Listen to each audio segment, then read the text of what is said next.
কিভাবে অন্তর্বর্তী সরকার এই যে লিপ সার্ভিসিং দিচ্ছেন আমাদের প্রধান উপদেষ্টা, শ্রেষ্ঠ নির্বাচন করবেন। আপনি ভাই শ্রেষ্ঠ নির্বাচন করার দরকার নেই, একটা সুষ্ঠু নির্বাচন করেন।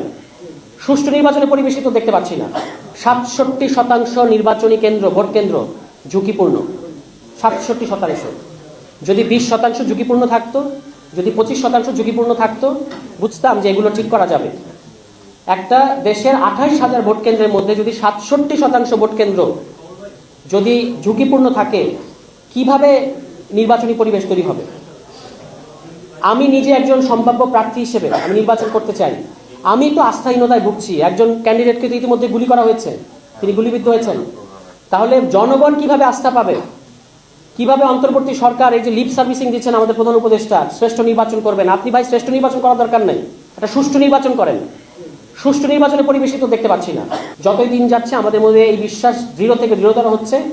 এই সরকারের যে উপদেষ্টা পর্ষদ, যে উপদেষ্টারা আছেন, তারা এই জটিল পরিস্থিতি মোকাবেলা করার ক্ষেত্রে, ডিল করার ক্ষেত্রে চরমভাবে অযোগ্য এবং তাদের মারাত্মক রকমের অদক্ষতা আছে। এবং তারা আসলে বাংলাদেশের যে আমরা যে একটা এক্সট্রা অর্ডিনারি সিচুয়েশনের মধ্যে নির্বাচনটা করতে চাচ্ছি বা যাচ্ছি, এইটা সম্পর্কে তারা সম্যক ধারণা রাখেন আমাদের মনে হয় না।